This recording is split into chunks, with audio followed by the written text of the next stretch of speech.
really a defining kind of characteristic of institutions that have CBE programs. And then finally, our work really focuses around how do we remove barriers?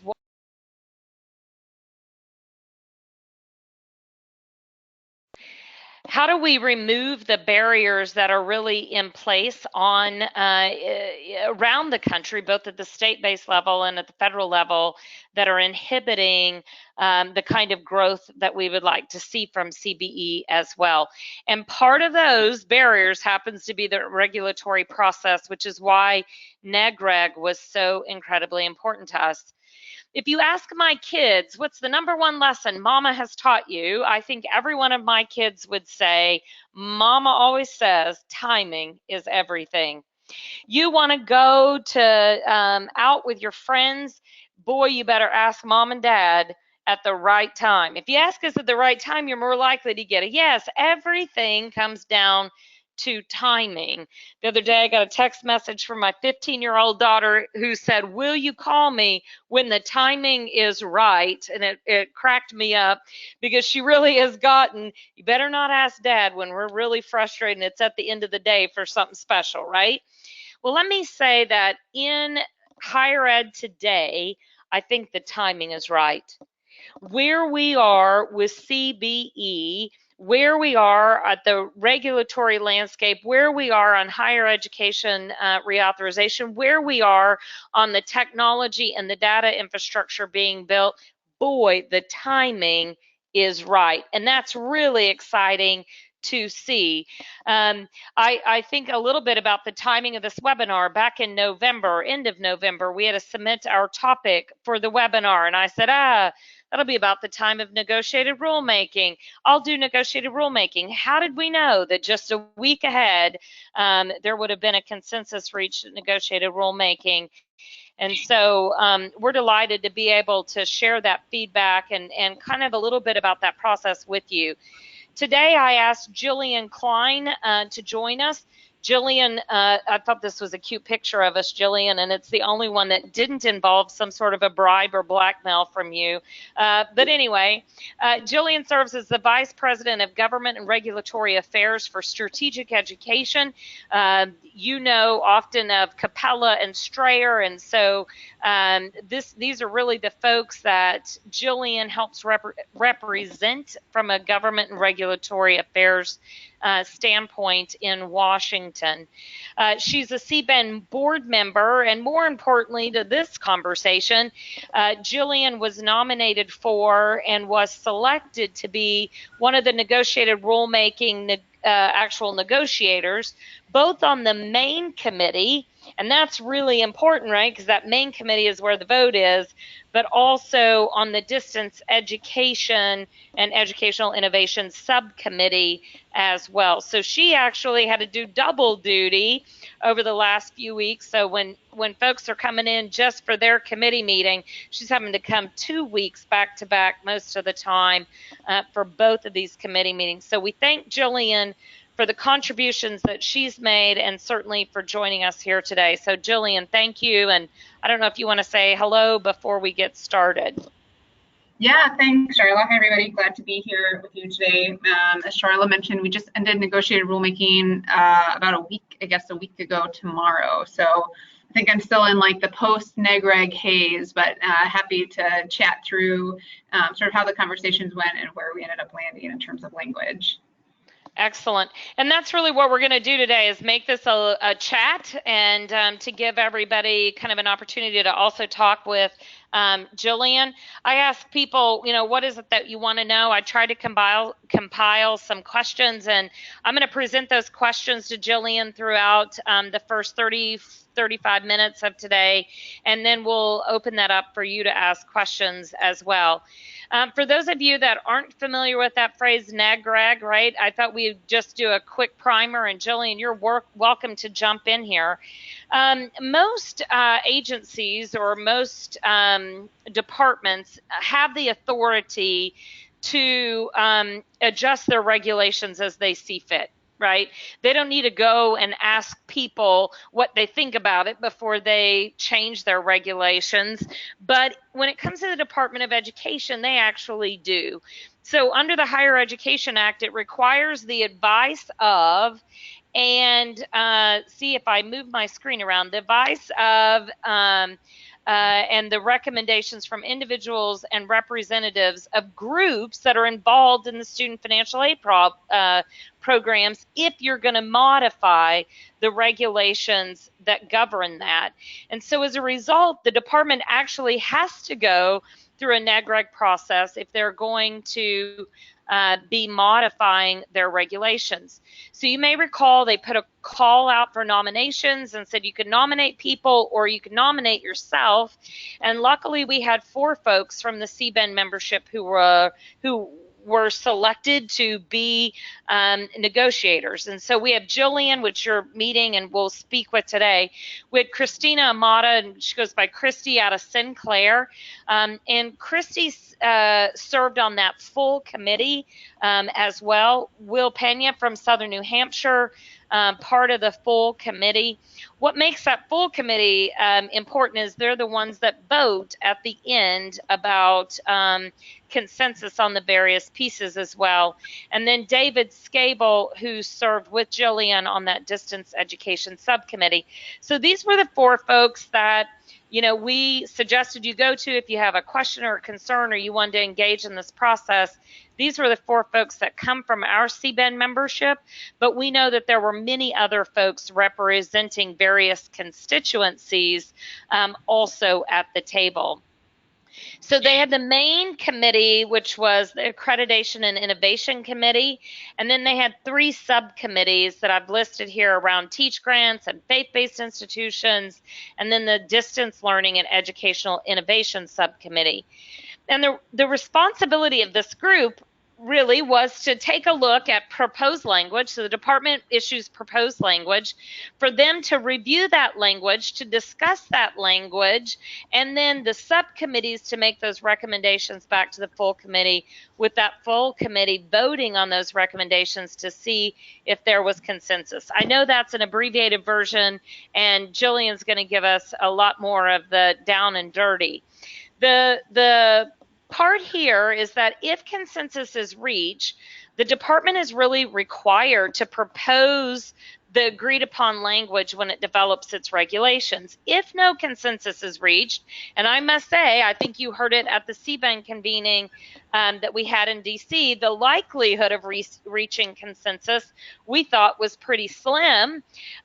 So had no consensus been reached, the department really had a great deal of latitude to develop the regulations that they saw fit, not having to follow any of the particular guidance or conversations that had happened in the NAGREG process. So the fact that consensus occurred is a big deal because it really puts on the department this requirement to follow that language for which the negotiated rulemakers could agree upon.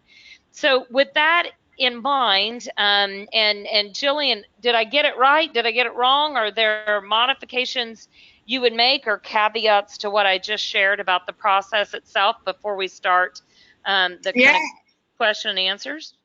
Yeah, I think you got it right. The only thing I would add with respect to the consensus construct is the rules around this say you have to reach consensus on all topics being negotiated. The department Very good. Took a bit of a different perspective and approach this time by dividing up the topics into 3 buckets and saying consensus needs to be reached by bucket in order for all the items in that bucket to sort of be bound under the consensus rules. And the reason that matters is because it's supposed to sort of instill the sense of really wanting to negotiate on all of these topics in order to get whatever your priority is done, since it falls within a broader bucket. And so we're not just talking about, can everybody agree on the definition of distance education? We're talking about, can everybody agree on these 20 topics that are all sort of assigned to a particular bucket? Yeah, which makes the work a lot more harder, right? Yes. Definitely. Yeah, and certainly trying to understand, I'm sure, where everybody's coming from. You got selected for this process, and when you received that first draft of the proposed language, and all of us are looking at it as well back, what would that have been, in January? What stood out to you when you first looked at it like, oh my goodness, that's in this. What were the kind of aha moments or the things that stood out most, that you thought would be of importance or of interest to you and to our movement? Yeah, I mean, I think I had the same initial response as everybody did, right? Which was, holy cow, this is a lot, right? So a lot of very diverse topics within one negotiated rulemaking. And we sort of knew that when you looked at the list of topics that would be negotiated. But once you saw the, literally like 300 pages of red lines that the department had sent out in advance of NEGREG, you really got a sense for there's a lot going on here. And so I think that was just like everybody sort of my initial thought. And also, how can anybody be an expert in all of these topics? So I knew that I felt pretty confident in my ability to understand distance ed issues, innovation, a lot of the direct assessment specific questions, CBE. I know a little bit about Teach Grant from prior jobs that I've been in, but when you look at all of these topics together, a little bit, it feels a bit overwhelming to think, oh boy, we are all expected to be experts in all of these topics. I think there were a lot of really provocative proposals the department came out of the gate with, and at the time, we weren't sure what to make of that as negotiators. Were these sort of the lines in the sand that the department was drawing in terms of where they wanted to go with language, or was this really a starting point, which is what the department had been saying all along, that they weren't tied to the language, that they were just sort of throwing some things out there for discussion. And certainly a lot of the topics sparked discussion. So, topics around written arrangements or the outsourcing conversation with respect to higher ed programs, conversations around what would happen with the credit hour or distance education, state authorization. There were some pretty crazy proposals the department came out of the gate with. And I think as we prepared for that first negotiated rulemaking session, just thinking through what are we hearing from the broader community and how can we integrate that into the conversations that will take place at the table. I'm curious, and I don't have this in here, but I'm curious, as you reflect, do you think it was just to provoke conversation, or do you think that was their hope for, and they realized really quickly into that first, negotiation, this language isn't going to work? I'm curious. Yeah, I mean, I'm speculating just as much as the next person, right? I think given that we were able to reach consensus, and by the way, the Department of Ed gets a vote too. So it's the 15 or so of us around the table, but the department also gets a vote. And if there's one down vote, no matter who it comes from, then the committee is considered to have not reached consensus. So the fact that they got to the point at the end of 4 months of work where they also agreed with the language that we had agreed to as non-federal negotiators speaks to, the fact that maybe they were telling the truth at the beginning, saying we're coming out with something a bit crazy. We want to spark conversations in these broad areas, but we're not necessarily tied to what these red lines say. And I think as a non-federal negotiator, and I can probably speak on behalf of everybody sitting around the table, I was surprised at how willing the department was to be flexible with respect to the red lines that they initially came to the table with. Yeah, I think all of us looked at that and thought, oh my stars, what happens if you don't reach consensus and this is the solution, right? I mean, I guess that's always somewhat looming, and we'll talk about that in a minute. So as you looked at all of that, how did you yourself start to prepare? Like, for many of us reading, we're trying to read up on these various topics, and you talked about various, areas of expertise that you have. You can't be an expert in all of it. So how did you begin to prepare yourself to go into those negotiations and discussions?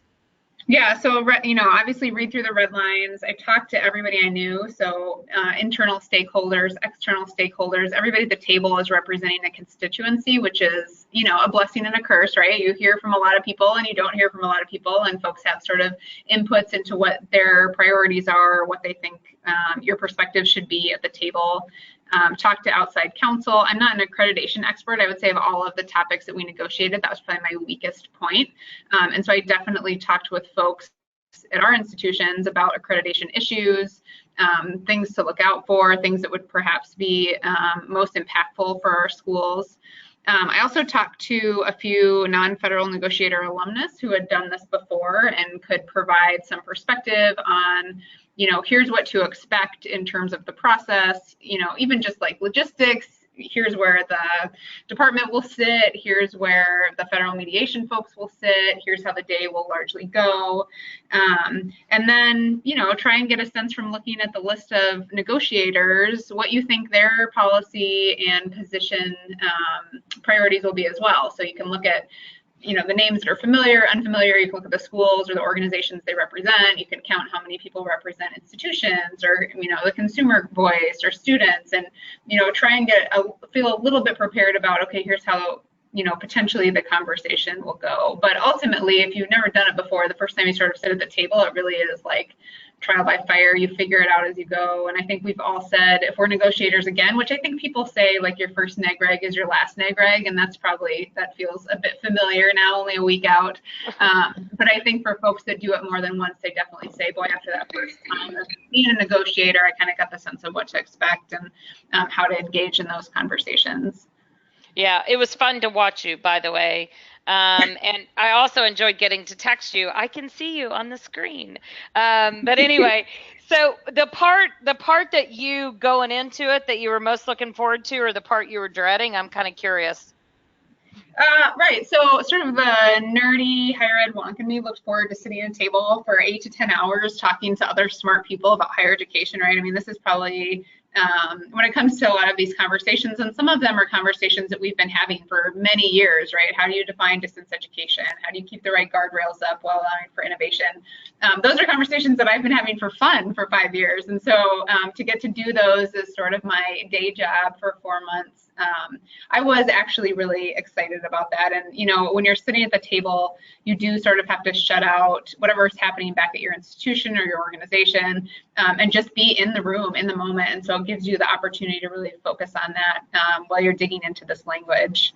I would say, things I was dreading, the days are long, but they're still not long enough. I mean, I think we all knew that we wouldn't have enough time, and yet you're sitting at the table literally at the end from 8 in the morning until 6 at night with the same people, the same Department of Ed folks, having sometimes the same conversation, especially for me as a representative on the full committee and the subcommittee.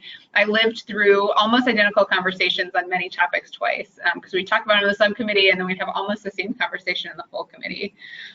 There are always things that you disagree with, right? I mean, that's part of why you're there, is to be a voice that represents your constituents. And I would say, like, the Minnesota nice gal in me doesn't really love disagreeing with people. So I guess if I had to pick sort of a dread topic, that's maybe it. And then the reality is just the public nature of negotiated rulemaking. You always wonder how your words or your perspectives or your proposals will be interpreted by people watching on the webcam or people in the room or media or whatever. And so, a little bit every morning you're sort of like reading through the trades, hoping you don't see your name, because you never know sort of after 10 hours of sitting at a table, if you say something, if it sounded really stupid or super insightful.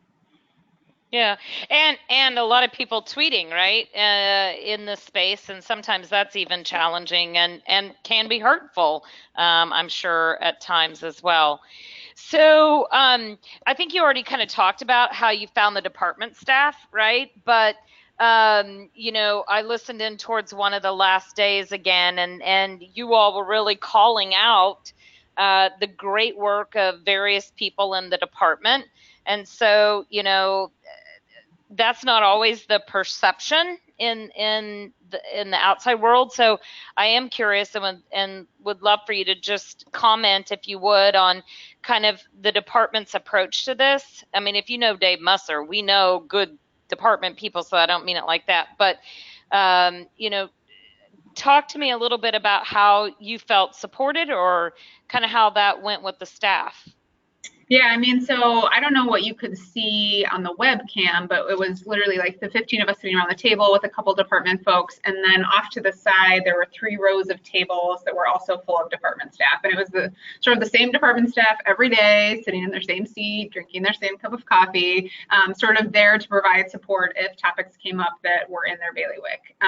And so by the end of, by the end of NEGREG, it sort of felt like we'd all been in the trenches together, and we really were all working towards what we hoped would be consensus. So I think a lot of us thought we wouldn't get there, right? But it was from the very beginning, felt like we were all on the same team in terms of trying to do what was right by students. We asked a lot of questions as non-federal negotiators of the department. Why are you, what is the rationale behind this proposal? Is there data to support it? What are you trying to do? This feels like something we did 10 years ago. Why are we doing it now? And the department was willing to answer all of those questions to the extent that they could every time we asked them. They were patient with us as we got used to the process, and they worked tirelessly, right? I mean, at the beginning, we were scheduled for 3 weeks, was supposed to go 8 to 5 every day. We ended up extending, supposed to go 9 to 5. We ended up extending for the last 2 weeks to 8 to 6, and then we ended up adding an extra week. And the 4th week was added just right at the there was a weekend, and then we all came back for the last week. And so I think there were some probably career staffers that literally probably slept at 400 Maryland Avenue. I mean, they were in there making copies and trying to make sure we had everything that we had to be prepared. And the hardest part for them, I'm sure, I mean, I didn't talk to any of them about this, but if you imagine, a lot of these career staffers have worked for several administrations, and so they're sitting at the table representing policy perspectives that they don't always agree with. And that's not specific to this administration, it's specific to any administration, and sort of the role of a civil servant who, doesn't go through the political appointee process every administration. And so kudos to them for representing positions that they probably didn't always feel like they agreed with, but were there to represent and try and move the team forward in a way that would ultimately get us to language that we agreed with. Yeah, absolutely. Well, thank you for just sharing that. I think it's good for us to all kind of think about, right, as we have our own perceptions of how people are and how things, work or go. So I put on here, I'd love for you to just, the accreditation, can you sum it up? Can you tell us like the biggest pieces that were up for discussion, and maybe the kind of the ranges of opinions there, and then where did we get, right? I'd love to have you just kind of hit the highlight of this accreditation bucket. And I started with the one that you said you felt like was your not strongest. Yeah, well, I feel like I'm an accreditation expert now, so I guess that is awesome. Not a bad thing, right? But after you live it for 4 months, you don't really have a choice. So, I would say in general, really wide sweeping potential impacts to changing accreditation language the department came out of the gate with. And we continued to negotiate those throughout the process and try and get to a place where we could feel as a group like we were balancing consumer protection concerns, the need to innovate, the need to sort of evolve the accreditation model to the extent that we can do through regulatory change in a way that reflects today's students, reflects sort of the changing face of distance education and students that are often moving around and not sticking with one school. So certainly I think I mentioned written arrangements or this outsourcing conversation. That was probably the aspect of the accreditation changes that got the most attention, in addition to the department's initial proposal to sort of change the definition of what a regional accreditor was. So let's talk just a second. Would you about this outsourcing in case people weren't following that, and then maybe where that ended up? Sure. So current state today, institutions can outsource, or the department hated that term. So every time I have like a visceral reaction every time I say the word outsourcing, but they can enter into written arrangements with non-eligible providers. So, not another institution, not somebody who's also accredited, to provide up to 50% of an academic program. And institutions are enter into these written arrangements for 0 to 25% of the program, don't need to get express accreditor approval, but then from 25 to 50% of the program, they do need to get accreditor approval. So that's the current process today. And those approvals, when you work with your regional or your national accreditor, they all are board level approvals. So they have to go to the board of the accrediting board, and then they make the determination. Where we went, so there was, just out of the gate, the department said, okay, let's allow programs, institutions to outsource 100% of their program. And as you can imagine, as I'm sure you read in all the papers, people were sort of aghast at this, questioning what does this mean about how we think about an institution of higher education, that they're able to, and I think I saw several media pieces that suggested that this would allow institutions to sort of sell their brand or sell their name to non-accredited providers. And so we had a lot of conversation about this in the subcommittee. We had a lot of conversations about this on the full committee.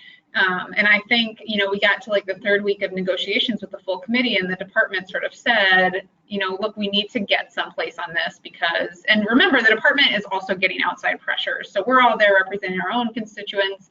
The department obviously is representing their own specific policy priorities, but also they're getting feedback from outside folks that are coming in to talk to them, from the White House, from a lot of different voices that also have priorities that they're trying to juggle as well. And so they were really looking for something to be able to give on this, to make a change that would largely allow businesses, as they're working with institutions, to be able to offer maybe some non-traditional models at a faster pace to students who are interested. And so where we landed was actually keeping the outsourcing threshold the same, so 0 to 25% without approval, 25 to 50% with approval, but then allowing that these types of approvals by the accreditor can be made by staff, accreditor staff, as opposed to having to go to the board of the accrediting agencies. And in theory, what this means is that these approval processes can move much faster because accrediting boards typically only meet 3 or 4 times a year. And so these decisions are being held up by the calendar based on when boards are meeting, as opposed to enabling, knowledgeable senior accrediting staff to be able to make these decisions on their own. And so, I think we all felt like it landed in a really great place, especially compared to where we had started. I think there's no institution that would say, oh boy, we want slower decisions from our accreditors. I think the institutions around the table felt good. I think we all felt good that we had sort of protected this 50% cap on outsourcing, and in an effort to make sure that we're not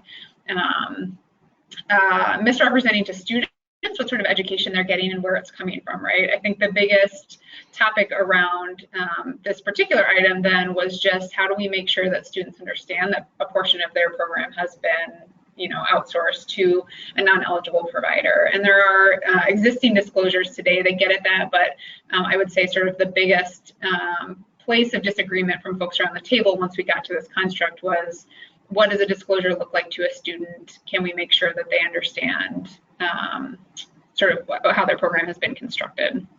Yeah. That was excellent. Thank you. The regional accreditor, choose your regional accreditor kind of conversation, right? You were going there just a while ago before I interrupted. Briefly, where did we land on the regional accreditor, the cap, right? You could, a regional accreditor could only have so many states. Where did that all land? Yep, so the department came out in January and said regional accreditors can only have 3 to 10 states in their geographic footprint, and then the accreditors were able to sort of bleed into each other's footprints if they wanted to, and probably most notably, if a regional accreditor accredited an institution in their region that had a branch campus or an additional location outside of their geographic footprint, then that accreditor was considered to have that other state in their region, which essentially would have either turned almost every regional accreditor into a national accreditor, or it would have subjected institutions that exist like this, that have additional locations outside of their accreditor's footprint, to need to move to a national accreditor. And I would say this was, again, one of the most hotly debated topics when we got to the table. The department indicated they were interested in sort of leveling the field between national and regional accreditors, that they were interested in sort of getting rid of the anti-competitiveness nature of accreditation, and trying to ensure that students could transfer credits between different types of accreditors more seamlessly. Where we landed is pretty similar to where we are today, with, I guess, one notable change. So the department stripped away the 3 to 10 state limit pretty early on in the conversations.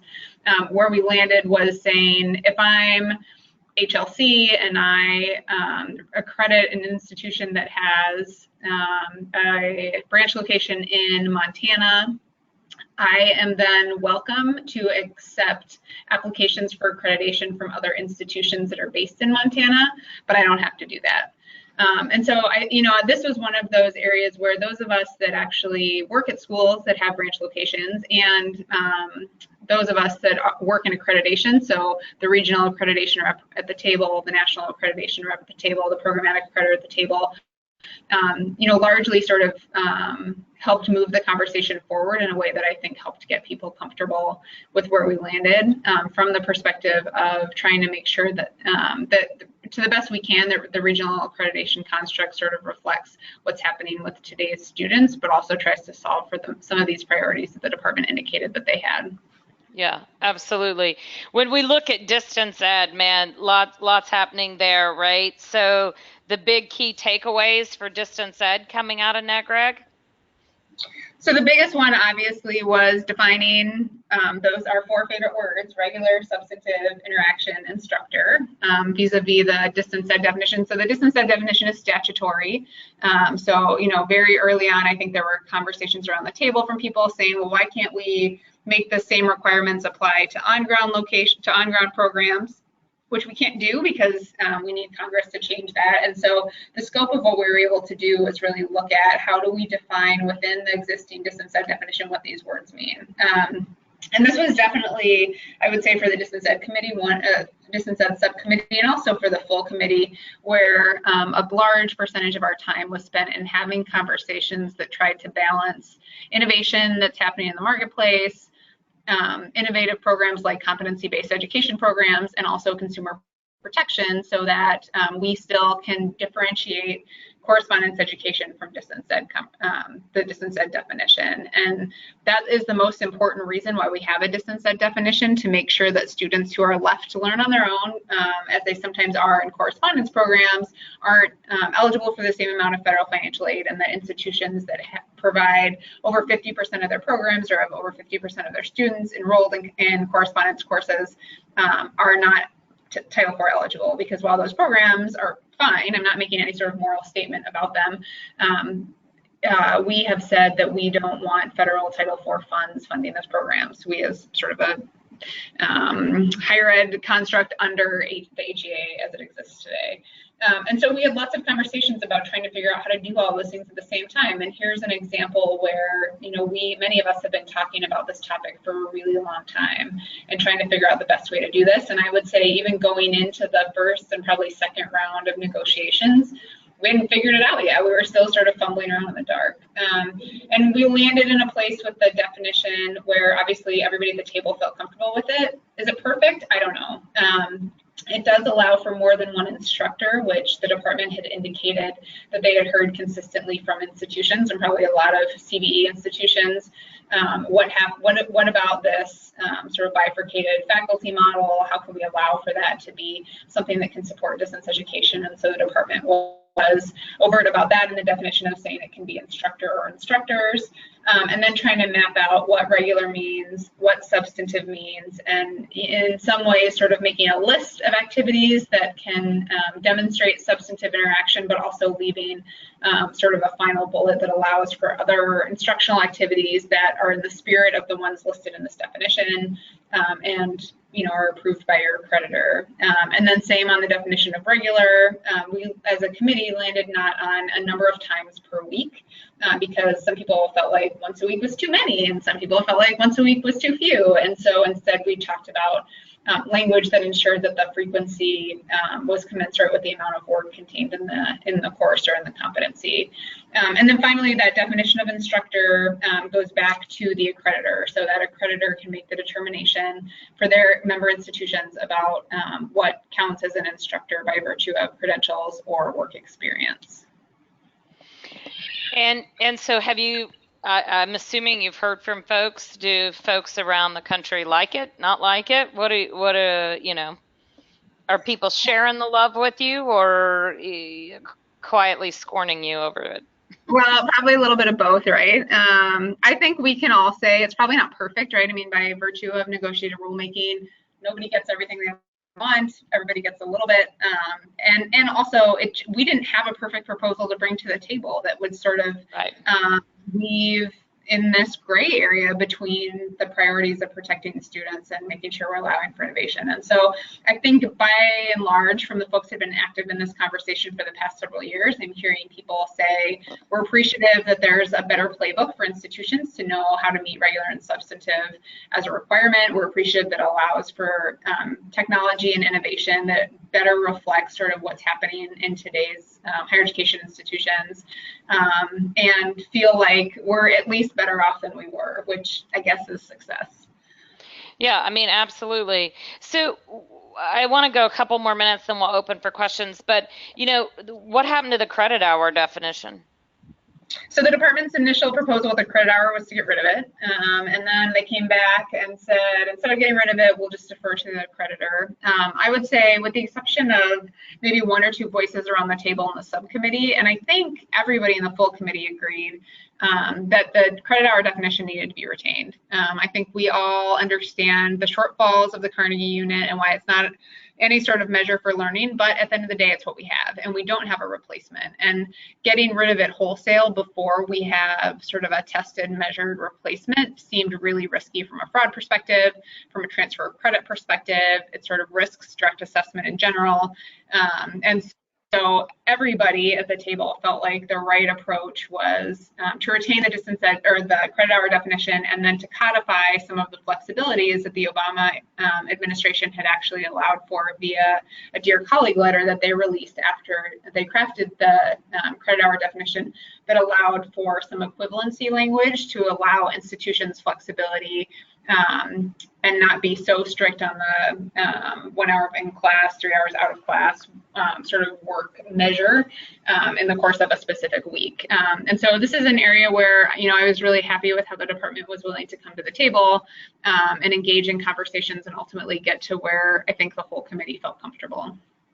Yeah, and I think there's like this similar question, right? Which was at one point they wanted to define what CBE was, right? And I think you were pretty helpful in that discussion. Do you mind summarizing that, just real brief? And I know maybe hitting on what they did for direct assessment.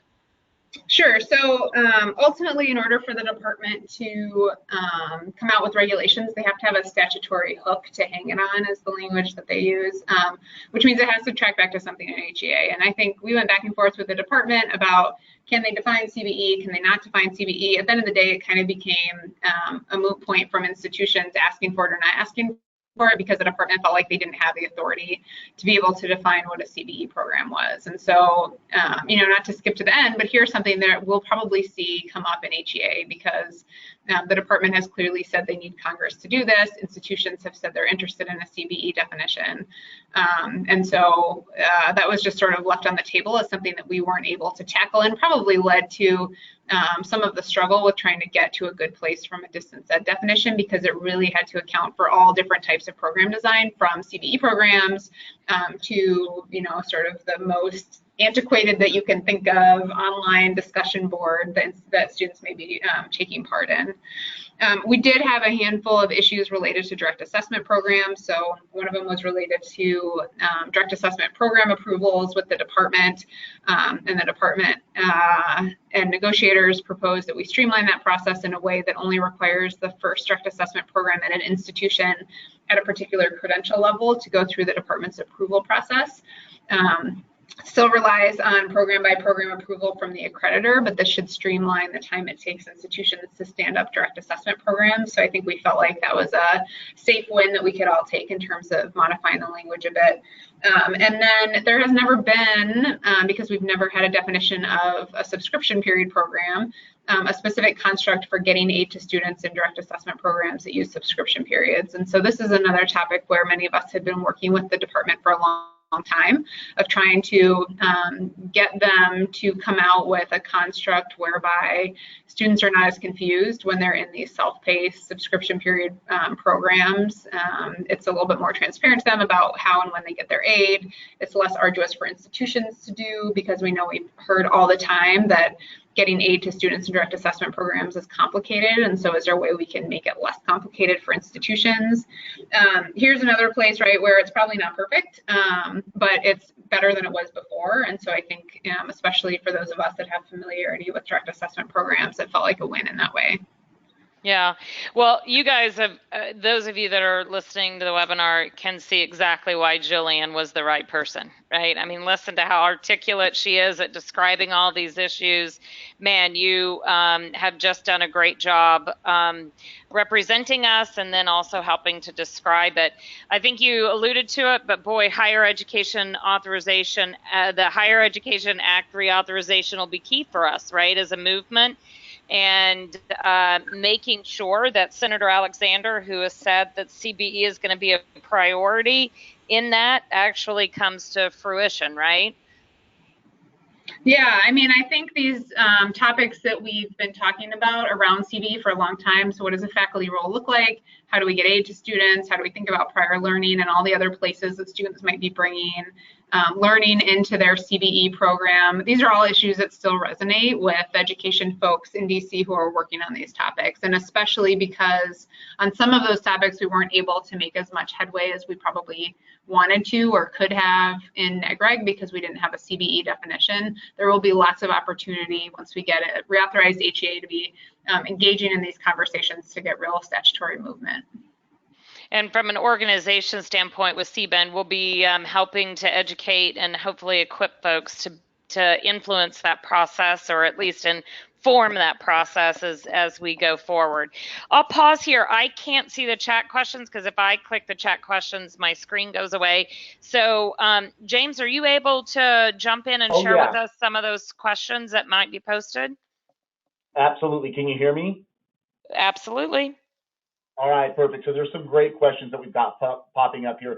So one of the first ones is, what is the best summary of the changes along the lines of a side-by-side comparison? And this is coming from Sylvia Sanin. And so what is the best summary of the changes? And so I guess that kind of falls in line with someone else. And Sylvia, if this is wrong, just go ahead and send me another one. But we had another question was, what were the top 3 takeaways for CBE programs from NEGREG? And so I think those kind of fit into the same box. Well, if I could just jump in and say the CBEN newsletter is about to come out, and Jillian wrote a piece that highlights the big kind of key takeaways. So it should be out in another hour. I asked them to hold up. So you should have in another hour, but go ahead, Jillian. Yeah, so, you know, I wish I had a side-by-side comparison to share with folks. We negotiated over 50 topics, and I don't have a side-by-side comparison. I think there have been a couple of news pieces that have been out that have actually linked to the department's red line. So if you're interested in sort of combing through the red lines, you can do that. Because this was such an expansive negotiated rulemaking, it will be a while probably before anybody has the capacity to put out sort of a really fulsome comparison of where we were and where we landed. In terms of CBE, I would say a couple of things. One, so this, you know, these definitions of regular, substantive, interaction, instructor, I mean, these are really notable items for CBE programs, and probably the most impactful out of those is that we've provided for technology to be leveraged as a way to monitor and engage in regular interaction with students. And so I think this is something that folks have been talking about with respect to CBE for a long time. How do we think about adaptive technologies? How do we think about allowing for you know, technology monitoring programs that are so smart that they maybe even know before the students know that they need help, that they need somebody to reach out to them. And so providing a pathway for some of those technologies to be leveraged, I think, is a really big win for CBE. And then also with respect to those direct assessment programs that are being offered, I think there are lots of wins, as I mentioned. And then finally, I would say there are a ton of areas of impact that relate to sort of distance ed in general, right? Which certainly we should not conflate with CBE, but there are things like state authorization impacts, disclosure impacts for distance ed programs, licensure certifications on behalf of institutions that definitely impact distance ed programs mostly, and obviously we have an interest in, as a CBE community, in making sure that we're sort of tracking those with respect to impact as well. Perfect. All right. Great. So great answer. And so a next question we have here is, what was the outcome on dispersing for subscription periods? So excellent question.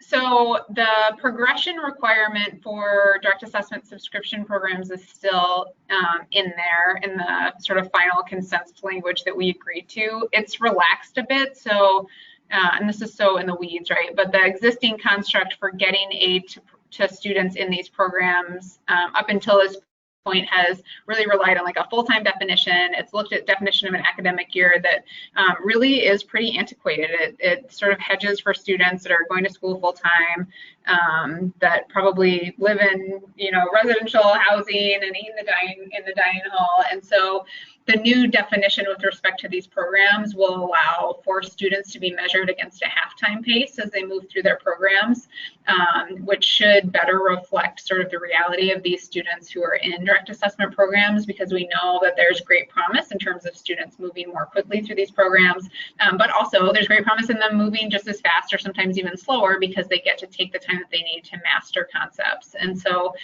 we feel like the language that they landed on allows for that by relaxing a bit the progression requirements that are built into that model.